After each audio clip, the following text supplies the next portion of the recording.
In the most technologically advanced war the United States had ever fought, a war of helicopters, napalm, computerized bombing, and rifles that could empty a magazine in 3 seconds, the American Green Berets handed their most loyal allies a weapon from the Middle Ages, not as a joke, not as a last resort, as a deliberate choice. Deep in the central highlands of Vietnam, Special Forces soldiers armed entire villages of tribal fighters with wooden crossbows, bamboo arrows, and spears. And in certain situations, they trusted those weapons more than the M16. This is the file on the mountain people, the Green Berets, called the Montagnards, and the ancient arsenal that outperformed modern hardware in the one place it mattered most.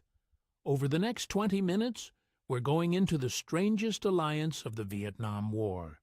Who the Montagnards were, and why both sides of the Vietnamese conflict despised them, why a silent bamboo arrow could be deadlier on a jungle trail than an automatic rifle, how a poisoned crossbow bolt fit into a war of jet aircraft, and the brass bracelet a Green Beret would wear until the day he died. And stay to the end, because the loyalty in this story is real, and so is the betrayal. It does not have a clean ending, and I'm not going to give it one. If files like this are why you're here, a like and a subscribe genuinely help the channel keep making them. Start with the people, because you cannot understand the weapon without them. In the rugged, forested mountains that run down the spine of Vietnam lived a collection of tribal peoples the French had lumped together under one word: Montagnard, French for mountain people. They called themselves by their own names: Ride, Jarai, Bru, Banar, and dozens more, and many today prefer the term Degar or Dega. They were ethnically and culturally distinct from the lowland Vietnamese, with their own languages, their own animist beliefs, their own way of life built around the highland forest. And here is the crucial part. The lowland Vietnamese on both sides of the war largely looked down on them. To many Vietnamese, north and south, the Montagnards were primitive, a lesser people, a prejudice with deep historical roots. The Montagnards knew exactly how they were seen. It made them the one group in Vietnam with no natural loyalty to either Saigon or Hanoi, which is precisely why American Special Forces went looking for them. The U.S. Army Special Forces, the Green Berets, were not built to fight conventional battles. Their entire doctrine was unconventional warfare. Small teams of highly trained soldiers who embed with a local population, earn its trust, and turn it into a fighting force from the inside out. In the early 1960s, working alongside the CIA, they launched what became the Civilian Irregular Defense Group Program, CIDG. The concept was to recruit, train, arm, and pay the Montagnards to defend their own highland villages against the Viet Cong and the North Vietnamese Army, who needed those mountains for the infiltration routes running down from the north. It grew fast. From a first pilot effort in a single raid village, the program spread across the highlands until, at its height, tens of thousands of Montagnard irregulars were under arms, operating out of a chain of fortified Special Forces camps strung along the borders like tripwires. And the ratio inside those camps tells you everything about how it worked. A full Special Forces A-team was only 12 men, and a camp might hold hundreds of Montagnard fighters and their families. The Americans were vastly outnumbered by the people they led. You cannot command loyalty like that into existence.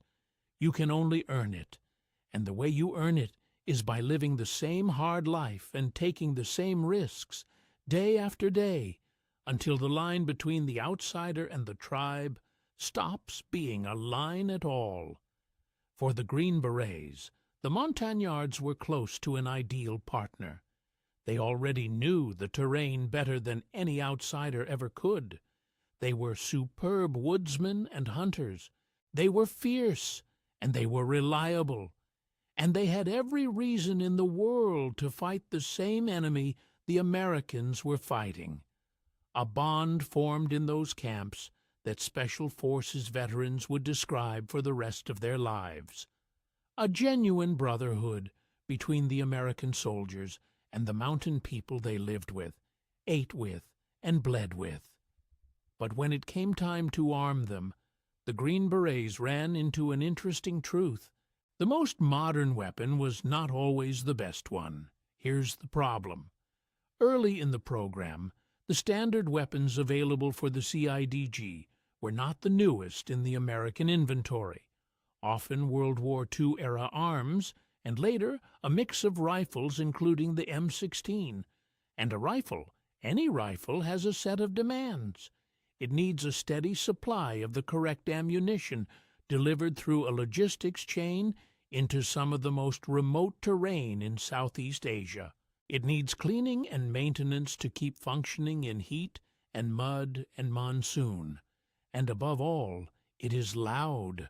A rifle announces itself. One shot on a quiet jungle trail travels for miles and tells every enemy in earshot exactly where you are and roughly how many of you there might be.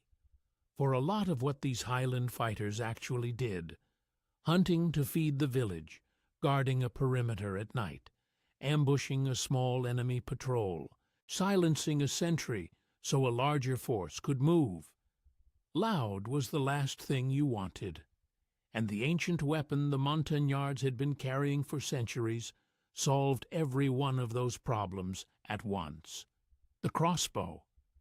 The Montagnard crossbow was a handmade weapon, a wooden stock and a bow of seasoned hardwood, firing a bolt or a long arrow fletched and shafted from bamboo. It was a hunting tool these people had refined over countless generations, and the men who carried it had been shooting it since childhood. In their hands, it was not a novelty. It was an extension of the body, aimed and loosed with an accuracy that came from a lifetime in the forest. Look closely at how it was made, because the simplicity is the genius. The bow itself was a stave of dense, seasoned hardwood. Bent under a tension a strong man had to work to draw. The string was plant fiber. The stock was often bamboo, light, straight, and rigid. And the trigger was not a spring and a sear like a rifle's. It was a carved wooden mechanism, a notch that held the drawn string and a simple lever that, when pressed, let it slip free. There was no machined metal, no part that couldn't be repaired with a knife and a length of the surrounding forest. It was a weapon a hunter could build, tune and mend entirely by hand, sitting by a fire. And the silence wasn't mysticism. It was physics. A rifle is loud because it is, functionally, a small controlled explosion. Burning powder generates a huge volume of gas at enormous pressure, and when that gas tears out of the muzzle behind the bullet, it slams into open air and produces the crack of the report, often layered with the tiny sonic boom of a supersonic bullet. A crossbow has no propellant, no gas, no combustion at all. It stores its energy slowly in the bent limbs of the bow and releases it in one mechanical stroke. The only sounds are the soft thump of the limbs snapping forward and the hiss of the shaft leaving the rest. There is nothing there to make a bang, because nothing is exploding. That is the whole secret, and it is something you cannot engineer out of a firearm, no matter how good the suppressor, because a suppressor only tames the gas. It can't remove it, and every quality that made it look obsolete next to an M16 was, in the right situation, an advantage. Start with the most important one. It was silent. A crossbow releases its energy as a single soft mechanical snap, and the whisper of an arrow. On a night trail, it made a kill without making a sound. No muzzle flash to give away a position in the dark, no report to bring the rest of an enemy unit running. For a scout eliminating a sentry, or a hunter taking game without alerting anyone for miles, silence wasn't a preference. It was survival. Then there was the logistics problem that simply vanished. A rifleman who runs out of ammunition in the deep jungle is holding a club. A crossbowman never runs out. His ammunition grew all around him. Bamboo, straight and strong, could be cut and shaped into new arrows in the field, by hand, for free, forever. There was no supply chain to savor, no airdrop to wait for, no wrong caliber to worry about. The weapon and its entire ammunition supply were native to the ground the fighter stood on, and the mastery could not be bought or issued. You cannot hand a stranger a crossbow and make him a marksman. That accuracy was cultural, inherited, the product of a whole society, organized in part around the hunt.